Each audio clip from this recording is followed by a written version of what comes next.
제일 결정적인 민심과 괴리가 벌어지기 시작한 처음을 돌아본다면 그 순간을 어느 순간으로 꼽고 싶으세요? 아니 그건 이준석 대표 내쫓은 거죠. 그거는 왜냐하면 네. 대통령 선거를 0.73으로 이기고 네. 그때 이제 바로 이어서 지방선거가 있는데 그때 송영길 당대표가 그 이재명 개항 출마를 터주려고 서울시장으로 나오지 않았습니까? 이게 명분이 없었기 때문에 압도적으로 그때 국민의힘을 몰아줬잖아요. 그때 6월 달에 그 승리, 6월 1일 승리한 뒤에 6월 달에 갤럽 기준으로 긍정평가가 53%까지 갑니다. 그러니까 콘크리트 빗도칭이 있는 상황에서 53%까지 간 거면 거의 다 간 거예요.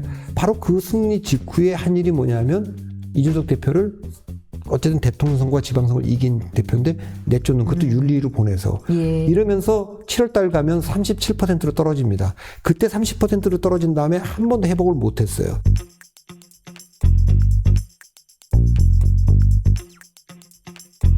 윤 대통령이 지난 2년 반 한마디로 정의해야 한다면 어떤 단어가 저는 떠오르세요? 2년 6개월을 했는데 예. 대통령인데 대통령 이미지가 없다는 게 전 치명적이라고 봐요. 노 그러니까, 대통령 이미지, 노 이미지. 그러니까 대통령은 사실 그 권위와 신뢰를 가지고 그 통치하는 건데 권위가 대통령으로 보지 않으면 권위가 잘 없잖아요. 근데 옛날에 그 청와대에서 용산으로 옮길 때 권위주의를 구중궁궐 같은 권위주의를 버리고 나가서 소통을 좀 강하게 했다. 도스태핑도 하겠다 이렇게 됐는데 그때도 제가 어떤 걸 우려했냐면 이게 권위주의를 버리겠다고 나가서 도스태핑도 한다 그러지만 자칫하면 권위주의를 버리는 게 아니라 권위를 버리는 것일 수 있다. 근데 결과적으로 권위를 버리게 된 거죠. 왜냐하면 청와대에 있으면 9시 뉴스 때 팍 그냥 위에서 딱 찍어서 뭐 그냥 푸른 기회가 보이고 막 엄청난 건물과 이 그 대통령이 도스태핑도 안 하고 딱 절제된 메시지를 내고 이렇게 되면 대통령다운 권위가 생기거든요. 근데 첫 번째는 이제 그런 점, 용산으로 옮긴 거. 두 번째는 김건희 여사가 이제 사적으로 사람들하고 통화하는 것들이 나오는데 거기서 이제 남편에 대한 평가가 뭐 이렇게 저렇게 여러 번 있었는데 그게 대통령 이미지를 훼손시킨 게 하나 있고 세 번째는 대통령 본인이 뭐 기자회견이라든가 이런 데서 딱 보면 뭐 흔히 뭐 격노했다는 것도 있지만 지난번에 그 기자회견에서도 보여서 알지만 대통령의 프로토콜이라는 게 있어요. 대통령의 말이라는 게 있어요. 대통령이 기자를 상대할 때나 국민을 상대할 때나 장관을 상대할 거나 정치인을 상대할 때 해야 되는 그 프로토콜이 있다고 이게 거의 안 지켜지는 것 같아요. 그러니까 대통령처럼 안 보이는 거죠. 그러니까 그거는 대통령 선거 기간 중에도 그렇고 2년 6개월 동안에도 그러면 대통령실에 대통령의 의전을 아는 사람이 별로 없고 알더라도 얘기를 안 하거나 못하거나 둘 중에 하나죠. 그러니까 대통령처럼 안 보이면 죄송합니다만은 누구처럼 보여요? 글쎄, 그건 뭐 검사도 아니고 그냥 하여튼 대통령다운 권위가 안 보여요. 그 다음에 두 번째는 신뢰가 깨졌다는 건데 신뢰는 아까도 말했지만 어떤 일이 나오면 사실관계를 설명을 하잖아요. 대통령실이. 근데 그게 국민들에게 계속 번복되면서 신뢰를 다 잃었어요. 이제 무슨 얘기를 해도 안 믿는다니까요. 그렇죠. 번복이 많이 됐어요.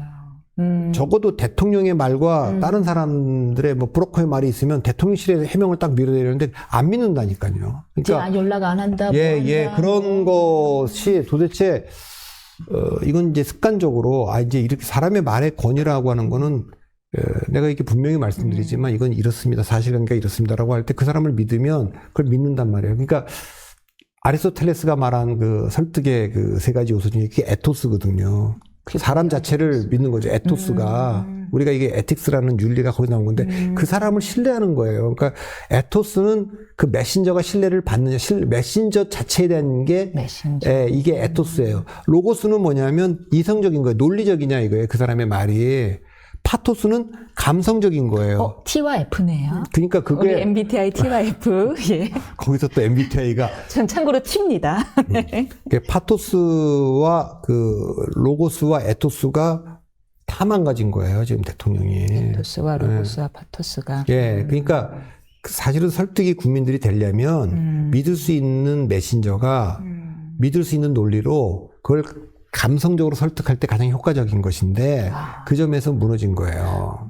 그러니까 이렇게 말은 대통령답지 않은 말은 과거에도 노무현 대통령도 그랬어요. 그러니까 왜냐하면 그 전에 우리가 봤던 대통령들은 그 프로토콜이 있고 김영삼, 김대중만 해도 정치적으로 거물들이기 때문에 바로 그 뒤에 들어온 노무현은 그런 권위도 없는 데다가 야 저거 뭐 경험도 없는데 말도 거칠게 막 하는 거예요. 그러니까 저작거리 말을 막 하고. 그렇지만 노무현 대통령의 강점은 뭐였냐면 그게 서민적이고 소탈하다는 평가는 받았어요. 솔직하다. 근데 사람들의 감성을 건드리는 예, 그런 얘기는 받았고 솔직하게 인정할 건 인정하고 이 윤 대통령하고 비교해 봤을 때 좋은 점은 뭐냐면 인정할 거 인정해요. 내가 난 솔직히 인정할 거 인정하고 잘못했다고 얘기도 하고 그리고 자기가 왜 이렇게 얘기했는지도 얘기를 하고 그런 점에서 확실히 점수를 좀 받았죠. 근데 윤 대통령은 뭐 본인이 그냥 소탈하게 솔직하게 얘기한다고 하는데 그 소탈하고 솔직한 게 사람들한테는 아주 그냥 오히려 권위적이고 솔직하지 못한 거짓말하는 것 같다는 느낌을 주는 거예요. 실제는 잘 모르지만 그거는 어쨌든 대통령실에 있는 정무 참모들이나 홍보 참모들이 실패한 거죠. 맞습니다. 그러니까 예를 들면 이런 거죠. 바이든 날리면 때도 보면 그냥 자기가 나가는데 뭐 방송국 카메라 우연히 찍힌 건데 그건 사실 공식적으로 한 것도 아니고 그렇게 보도할 일도 저는 아니었다고 봐요. 근데 나간 거면 무슨 발언이든지 아이고 제가 좀 부주의하게 부적절한 발언을 했다. 다 조심하겠다. 이렇게 얘기할 일이지. 그거 갖고 싸울 일이 아니잖아요. 뭐 음성 분석 학자까지 동원해. 이렇게 해놓고 대통령의 공식 대통령실 대변인이 뭐라냐면 그 비속어 욕은 한국 국회를 그러니까 미국이 아니라 한국 국회를 향해서 한 말이다. 아니 한국 국회를 향해서 했으면 더 안 되는 거 아닙니까? 자기 나라 대통령이 자기 나라 국회를 향해서 욕을 했다는 게 어떻게 해명 자료로 나옵니까? 그러니까 서울에 있던 그 부대변인은 그거 아니다라고 얘기하고 다 뒤죽박죽 됐는데 이런 것들은 잘못됐을 때 그거는 아이고 제가 좀 잘못했습니다. 노무현 대통령 아이고 제가 제가 경솔했습니다. 제가 좀 말이 걸어서 이게 제가 이거 참 고치려고 하는데 아직도 이런 게 나오는데 정말 죄송해요. 제가 조심.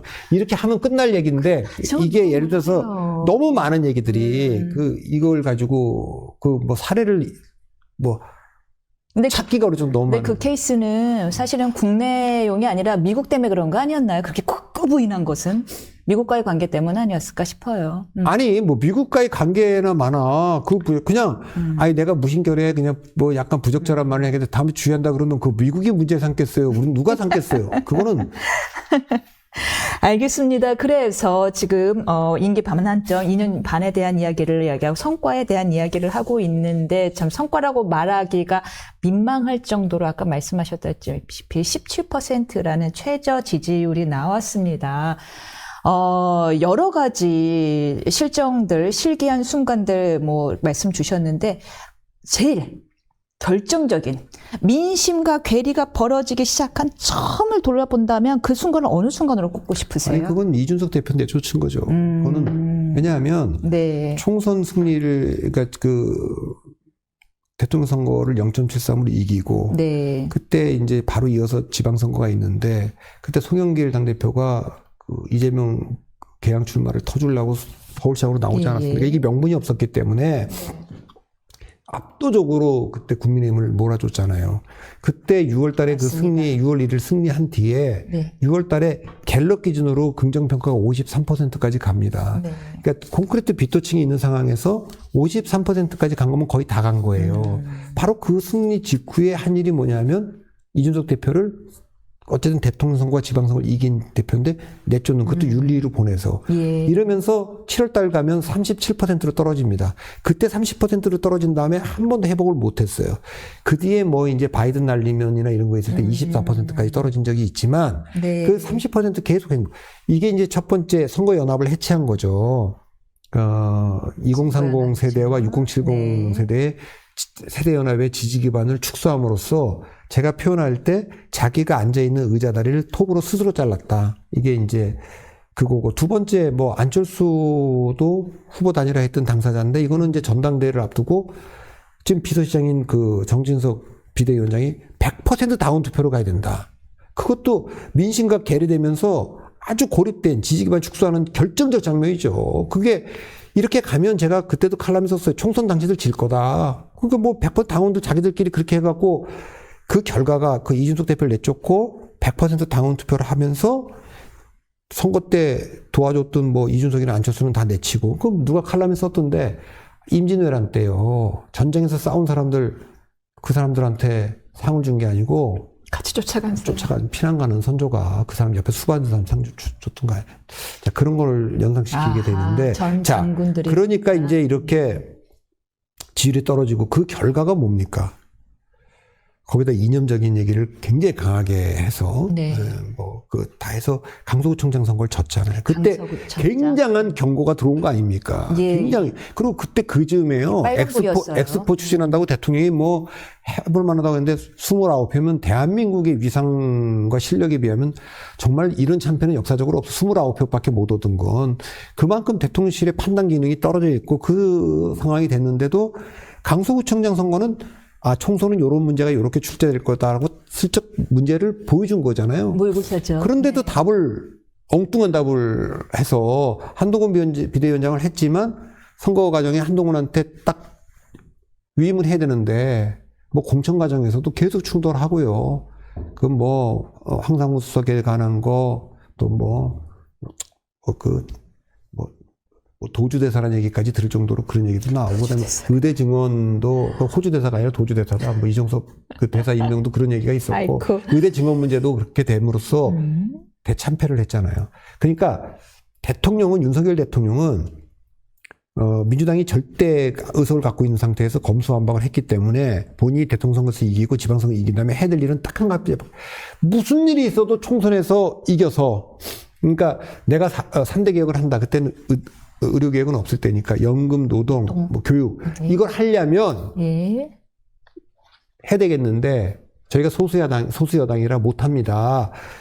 이건 연금 개혁이나 노동 개혁이나 교육 개혁은 반드시 해야 됩니다. 그러니 국민 여러분 의석을 조금 밀어주시면 거기 집중해야 되잖아요. 그러면 의석을 150석을 넘기려면 어떻게 됩니까? 선거연합도 깨지 말아야 되고 뭐 이준석 대표하고 갈등도 있고 좀 못마땅해도, 그리고 다 좀 못마땅해도 세력을 최대한 넓혀서 어쨌든 내가 의석을 다수를 확보한 뒤에 좀 내 마음대로 좀 해야겠다 하더라도 그때까지는 발톱을 좀 숨기고 있어야 되는데 결국 다 해체시켜갖고 지금 대통령은 뭐라 그러냐면 내가 개혁을 하니까 저항을 받아서 인기가 없는 거고 지지율이 낮은 거다라고 얘기하고 있는데 그건 완전 원인과 결과 뒤바꿔 놓은 거잖아요.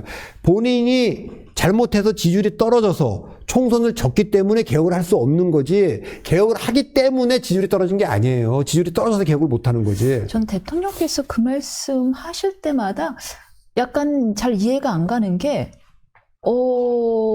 무슨 개혁을 그렇게 열심히 추진하셨는지 잘 모르겠는데 그게 제가 무식해서 그런 건지 언론이 말싸움을 내세워서 그런 건지 대통령실의 개혁 드라이버가 약해서인 건지 잘 구별을 못 하겠더라고요.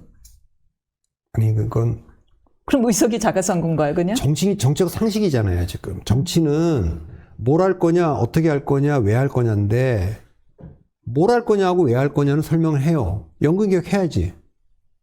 안 그럼 연금이 바닥나니까, 기금이 고갈되니까. 노동개혁도 해야 되지. 예. 자, 그런데 의석수가 없잖아요. 그 야당이 동의해줘야 되잖아요. 네. 그러면 뭐를 해야 되겠어요? 의석을 늘리든지. 확보하는, 그러니까 늘리든지가 아니라 그걸 총선에서 무조건 승리해야 되는 거예요. 그건 네. 답이 없는 거예요. 네. 근데 지금도 뭐라 그러냐. 아무것도 못하고 졌는데도 얼마 전에도 대통령이 뭐라 그래요. 국민들이 체감할 수 있도록 연말까지는 4대 개혁에 성과를 낼 수가 없다니까 어떻게 됩니까? 그 성과를 낸다는 거는 야당이 동의해줘야 되는 거예요. 연금 개혁을 야당이 동의하는데 될 수 있습니까? 그러니까 서울대는 가겠습니다 하는데 공부는 안 하는 거랑 같은 거네요. 그러니까 그거는 좀 적절한 비유는 아닌 것 같고, 이거는 그러니까 공부를 안 해도 서울대 갈 수 있는 사람이 있죠. 예, 공부 잘하고 머리가 좋으면 갈 수도 있는 건데 이거는 불가능한 거예요. 아예 의석이 야당에서 통과시켜줘야 되는 거기 때문에 아예 안 되는 거예요. 그러니까 그 얘기가 있으면 이게 현실인데 현타가 온 건데 대통령이 지금 사실 지난번에 물론 이제 이재명 대표하고 만났을 때는 이재명 대표 쪽에도 문제가 있죠. 그렇게 대통령을 만나자고 얘기했으면 뭐 연금 개혁이라도 타협을 하든지 의대 증원 문제도 타협을 해야 되는데 결국 왜 만난지 모르게 하고 헤어졌지 않습니까? 그런 점은 아쉽지만 여전히 대통령은 지금 지지율은 17%고 의석은 지금 108석인데도 4대 개혁을 해야 된다는 얘기만 하는 게 아니라 금년 말까지 성과를 보여준다고 해요. 이거는 인지 부조화죠. 그러니까 본인이 하려고 하는 것과 현실의 괴리를 인정하지 않는 거예요. 그러니까 정확하게 말하면 지금 어떤 상황에 있는지에 대한 이해 자체가 지금 안 되는 거예요. 인지 자체가. 그럼에도 불구하고 아까 전 모두에서 말씀을 드렸습니다만은 여러 가지 회담 후의 모습들, 김 여사 활동 전면 중단 등 인적 쇄신 문제 등 얘기하면은 바꾸려고 하고는 있다고 봐야 되지 않나요? 이제는 정가는 조금 다르지 않나요? 그러니까 그거는 네. 지금 위기에 비해서는 택도 없는 얘기예요. 그러니까 그거는 지금 그게 제가 그래서 한 3, 4개월 전쯤에 이 정도 얘기했다면 평가를 받았을 텐데 지금은 안 되는 얘기예요. 알겠습니다. 잠깐 좀 속보가 떴는데 여야 의장 협의체가 12월 말까지 의미 있는 성과를 내겠다. 여야가 아니죠. 여가 빠졌죠. 의장. 여가 빠진 게 야가 빠졌죠. 예, 야가 빠졌죠. 의장 협의체에서 12월 말까지 성과를 내겠다라고 얘기를 했다라고 합니다. 의미 있는 성과를요. 그리고 성과를 내겠다고 하는 거는 그건 의지의 문제고 그런 거지만 그거는 의미 없는 얘기죠. 알겠습니다. 야당은 이 대국민 담화의 성패가 김 여사 특검 수용 여부에 갈려 있다고 압박을 해왔습니다. 대통령이야 당연히 또 거부를 하겠지만은 14일쯤 구보건회의에서 통과하고 그다음에 이제 28일쯤 아마 재표결이 예정될 거라고 하는데 날짜가 좀 공교롭습니다. 14일, 28일 민주당. 근데 그거는 이제 15일 날하고 25일 날이 선거가 있지 않습니까? 그러니까 그 얘기는 한동훈 대표도 특검을 최상병 때도 제3자 특검을 얘기했고 지난번에 김건희 여사 특검도 또 얘기를 했는데 지금 국민의힘 분위기에서는 네.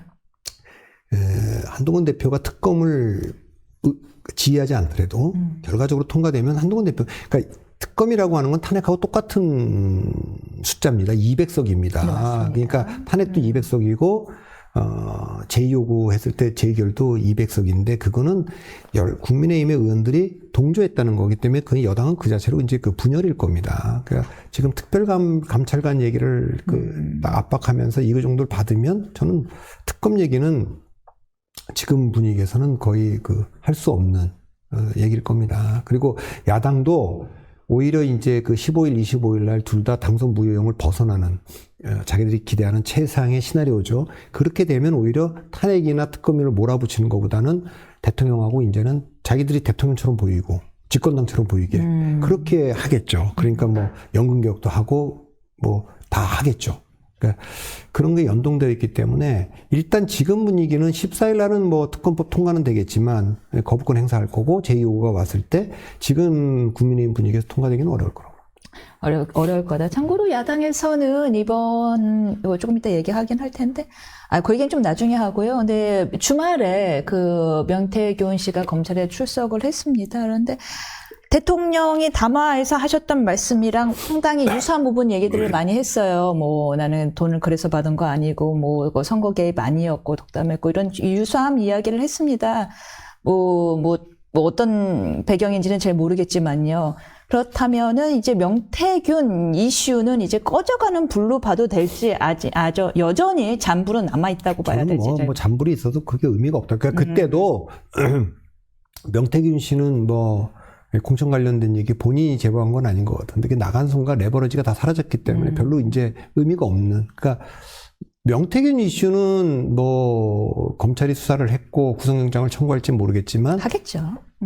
그 공천 관련된 얘기로 여론 조작 이런 거 말고 공천 관련된 얘기로 강경희 씨 말로는 지방선거 출마 전에 돈을 받았다 이런 얘기가 있잖아요. 그거 이제 아마 그런 것들이 이제 구속 사안이 될 것 같은데 그렇게 될 것 같고 이미 더 충격적인 게 나올 거는 없을 것 같아요. 근데 이번에 어제 공개됐죠? 어제 공개된 내용 중에 왜 명태균 씨가 어떤 또 다른 사람이랑 이야기를 하면서 김건희 여사가 딱 하나 개입해 준 게 김영선 건인데, 이게 들통나게 생겼으니 얼마나 전전긍긍하고 계시냐, 이러면서 이제 화내는 녹취가. 그러니까 그런 거는 저는 녹취라는 건 사람들 이게 자기 개인의 얘기이기 때문에 저는 그런 얘기를 우리가. 제가 하려는 얘기 층층층층 들어가 주세요. 야, 그만 치시고. 음. 뭐냐 하면 그 녹취 본인이 이제 여러 가지로 뭐 본인이 부풀리는 얘기도 많겠으나 브로커로서 본인의 얘기에 따르더라도 김 여사가 개입한 건이라 개입이라고 볼 수 있는 건이 그 하나 건이라는 거잖아요. 그건 뭐 알 수 없지만 어쨌든 네. 지금 개연성은 제가 이 사건 초기부터도 네. 그 2024년에 뭐 김영선 공천권, 그다음에 그 개혁신당권 이 두 개는 개연성으로도 낮아 보이고 있다면 2022년 6월달 그 건, 그 공천 받은 거죠 김영선 보궐선거에서 그 건일 텐데 그거는 이제 수사를 통해서 다 밝혀질 거예요. 정말로 그때 그 공관위원장인 윤상현 의원, 뭐 이준석 대표 이런 어떻게 결정됐는가 그 공관위원들도 다 있어 수사를 하면 다 나올 얘기니까. 그래서 이제 민주당의 김건희 특검안 중에 이 명태균 건도 들어가 있는데 다소 무리가 아닌가라는 이야기를 하려던 거였습니다. 그거는 뭐 수사기관에서 뭐 공천 관련돼서 얼마큼 의지를 가지고 해서 밝혀낼지는 잘 모르겠어요. 왜냐하면 지금 자금 흐름과 관련된 거가 좀 있고 그 다음에 그 강혜경 씨란 분이 지금 뭔가 폭로하고 있고 그건 명태균 씨랑 가까웠고 그래서 그동안에 그 원팀으로 움직일 때 들은 얘기들이 있고 그런 게 있으니까 그건 좀 봐야 될 것 같아요. 알겠습니다. 어디까지 드러날지는. 이제는 대통령이 남은 임기 절반을 어떻게 잘 보낼 수 있느냐에 집중할 때인데 마침 오늘 국민의힘이 원래 8일로 예정돼 있다가 이제 7일 대국민 담화 때문에 잠깐 미뤘습니다. 오늘 윤 정부의 국정 성과 및 향후 과제 토론회를 열 건데 윤 정부 후반기 성패를 좌우할 핵심 국정 과제, 새 신책 뭐라고 있다고 보시나요? 그러니까 새 신책하고 국정 과제는 좀 다른 얘기인데 네. 새 신책은 저는 첫 번째도 윤석열 대통령이 변하고 오케이. 두 번째도 윤석열 대통령이 변하고 네. 세 번째도 윤석열 대통령이 변화라고 봅니다. 그거 외에는 없어요. 그러니까 김건희 여사 문제도 아까도 말씀드리지만 김건희 여사 때문에 대통령이 어려움을 겪고 있는 게 아니라 대통령 때문에 김건희 여사가 어려움을 겪고 있다고 저는 봅니다. 따라서 대통령의 변화가 없으면 대통령실을 비서실장을 바꾸거나 김건희 여사 부속실을 하거나 특별감찰관을 해도 저는 변할 게 없다고 봅니다. 대통령이 문제의 원인이고 출발이기 때문에 대통령이 본인의 잘못으로 인해서 벌어진 일이니까 책임감과 책임을 느껴야 된다. 이게 첫 번째고 그러면 이제 대통령의 변화를 하도록 하는 그 대통령실의 변화가 우선 따라야 되는 거고 대통령이 말도 함부로 하지 않고 그 메시지도 좀 정제된 제대로 된 메시지를 보낼 수 있도록 이렇게 대통령실을 바꾸는 게 있고 국정 그 관련해서는 지금 연금개혁이나 국내 문제는요 안 돼요. 그건 야당이 협조 없이는 아무것도 할 수 없어요. 지금 뭐 말만 그렇지 그거는 뭐 야당의 협조를 끌어내려면 뭐 야당은 임기 단축 개헌을 약속해라 뭐 이렇게 얘기할 텐데 임기 단축 개헌 할 수 있겠어요? 예, 그러니까 할 수 없다고 보세요. 뭐 저는 어렵다고 보니까. 예, 왜요? 이유는? 우선 임기 단축, 그러니까 탄핵도 사실 우선 하나씩 보면 지금 이제 우리가 비토크라시로 가냐, 정치적인 야당과 협상을 하냐, 임기 단축 개헌을 가냐, 탄핵 가냐, 네 가지가 있잖아요. 전 여전히 비토크라시로 간다고 보는데, 탄핵은 뭐 의석수라든가 아니면 헌법재판소 이런 것보다도 더 중요한 걸림돌이라기보다는 민심이거든요. 근데 2016년도만 해도 최순실 사건 때 중도층이 힘을 실어줬어요. 왜? 그때 1당과 3당이 민주당과 국민의당인데 1당 민주당은 이미 2번이나 집권한 적이 있고 하니까 그때만 해도 이 민주당과 국민의당한테 권력이 넘어가도 상관없다 이런 여론이 있었는데 지금은 이제 이재명의 민주당과 조국의 혁신당인데 1, 3당을 중도 보수층은 적어도 대안으로 보지 않기 때문에 거기다 힘을 실어주지 않을 거예요. 그래서 민심이 탄핵 찬성 여론이 올라오기 어려워서 이게 이제 지금 집회를 하고 있습니다만 그때 집회하고 지금 다 다르죠. 많이 안 모여요. 네, 그런 상태에서 이제 이번 주에 금요일 날 선거법 1심 선고가 나오니까 그 명분도 별로 없는 상황이고 임기단축 개헌은 제가 법조인은 아니고 이거 헌법학자가 아니기 때문에 문제. 우리나라 대통령이 임기를 그만두는 방법이 헌법을 바꿀 때 해당 사항이 없으면 정치적 결단 그거는 이제 일종의 어떤 하야 방식인데 하야를 했을 때 임기가 잔여 임기인지 아니면 새로운 임기 시작인지에 대한 저는 정말 잘 모르겠어요. 그래서 그런 문제 때문에도 저는 어차피 2032년에 총선과 대선이 만나기 때문에 그때 개헌하면 될 일이라 전 임기 단축까지 하면서 개헌해야 될 일이 없다. 저는 그렇게 보고요. 오히려 정치적 협상은 이런 가능성은 있어요. 이재명 대표가 유죄가 나오더라도 100만 원 이상 선거법은 예. 100만 원 이하. 예. 그다음에 저거는 집행유예 이하 벌금형으로 나와서 피선거권이 박탈되지 않으면 그러면 이제 한시름 놓은 거죠. 그러니까 족쇄가 딱 걷어지면서 그때부터는 뭐 탄핵이라든가 예. 뭐 이렇게 강공보다는 본인들이 국민들에게 그 대안으로서의 모습. 대안으로서 모습을 보이기 때문에 대통령하고 마주 앉아서 연금 개혁도 하자. 의대 정부 문제 풀자. 다 풀자고 얘기할 거고 중도층을 향한 거를 할 거예요. 그렇게 가면 이제 정적인 타협은 좀 될 건데 그렇지 않으면 비토크라시죠. 따라서 국내 이슈에서는 대통령 돌파구 마련하기 어렵다. 저는 주목하고 그렇다면? 있는 게 트럼프 대통령 당선으로 봐요. 트럼프 대통령 당선은 전 세계가 다 이거는 엄청난 불확실성이 지금 있는 거고, 그 다음 바이든하고 기시다하고 같이 캠프 데이비드에서 해놨는데, 지금 기시다도 아웃됐고, 바이든도 아웃됐고, 정권 교체됐기 때문에 완전 새로운 상황이에요. 새로운 상황이라는 것은 우리가 뭐 잃을 것도 많을 수 있지만, 역으로 말하면 얻을 수 있는 것도 있는 거예요. 그러니까. 그래서 골프 배우신다고. 뭔지 하여튼 이 트럼프와 관련된 거를 윤 대통령과 이 참모들이 굉장히 그 준비를 잘해갖고 그래. 트럼프로부터 하나라도 뭐 양보를 얻어내면 야 이게 윤 대통령의 성과래. 그래서 다시 외교 안보 성과로 굉장히 그 지지율이 높았지 않습니까? 그래서 저는 대통령이 야당의 그 뭐 동의 없이 지지 없이도 할 수 있는 게 외교 안보이기 때문에 외교 안보 쪽과 대통령 개인의 그 태도나 메시지 여기서 돌파구를 마련해야 되지 지금 뭐 야당의 도움 없이는 갈 수 없는 데서는 돌파구 마련이 어렵다 생각합니다. 그러네요. 지금 오히려 위기를 기회로 삼아서 트럼프 대통령의 당선을 새로운 도약의 발돋움으로 삼을 수 있는 기회가 될 수 있겠네요. 예. 위기인 건 전 세계가 다 똑같아요. 그렇죠. 전 세계가 급하지 않은 나라가 하나도 없어요. 지금 얼마나 당황스럽겠어요. 아니, 뭐 푸틴 정도는 어떤지 모르겠는데 나머지는 지금 다 당황스러운 상황이기 때문에. 네, 그러니까 지금 나머지는 다 그런 상황이고 네. 그래서 뭐 네타냐후나 이런 사람들은 뭐 더 좋을지 모르지만 나머지는 다 지금 걱정인데 이 걱정이 오히려 기일 수 있는 거기서 이제 우리가 지금도 우리 보면 뭐 반도체나 배터리에 대해서 보조금도 다 받았는데 이분이 뭐라냐면 그 보조금 왜 주냐 관세 때리면 다 와서 질 건데 뭐 이런 얘기들 그다음에 뭐 TSMC 같은 경우는 아니 우리가 남중국해 그 위험한 나라로부터 우리가 오히려 공장을 보호해주고 있는데 왜 우리가 보조금을 줘야 돼 이러고 있잖아요. 그런데 이제 이런 게 있죠. 삼성전자도 타격을 입을 수 있지만 그렇죠. 실제로 TSMC가 AI 반도체를 지금 중국에 공급한 문제 그리고 실제로 뭐 일본도 뭐 미국하고 동맹이고 대만도 뭐 그러지만 한국이라는 나라는 방산 무기를 보낼 수 있는 나라예요. 포탄이든 뭐든 그리고 군대도 보낼 수 있는 나라예요. 그리고 실제로도 우리는 잘 만든다고. 우리는 북한하고도 싸웠고 중국하고도 싸웠고 경험도 많고. 베트남하고도 싸웠어요.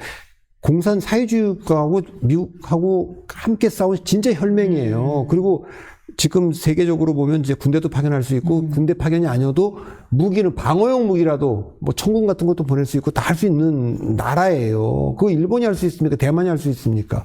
대만은 실제로 뭐 우리한테 뭐 반도체 관련해서 중국하고 너무 밀착해 있는 거 아니냐 그러지만 대만은 더 밀착해 있죠. 그런 면에서 보면 새로운 기회가 될 수도 있어요. 맞습니다. 그러니까 결국 대만과 중국의 그 앞서가고 있는 대만 TSMC 이 파운드리긴 하지만 그 다음에 그 메모리 쪽에서 조금 레거시 반도체긴 하지만 이 중국이 쫓아오고 있는데 여기에 대해 시간을 벌어줄 수도 있는 거기 때문에 사실은 이제 우리나라 산업계나 아니면 뭐 그 외교계에서 좀 잘하면 이건 오히려 기회가 될 수 있다. 이럴 수도 있는 거예요. 그러니까 그쪽에 집중하지 않을까 싶어요. 알겠습니다. 그 트럼프 당선 제2기 이야기는 조금 이따가 저희 시간이 된다면 해보도록 하고요.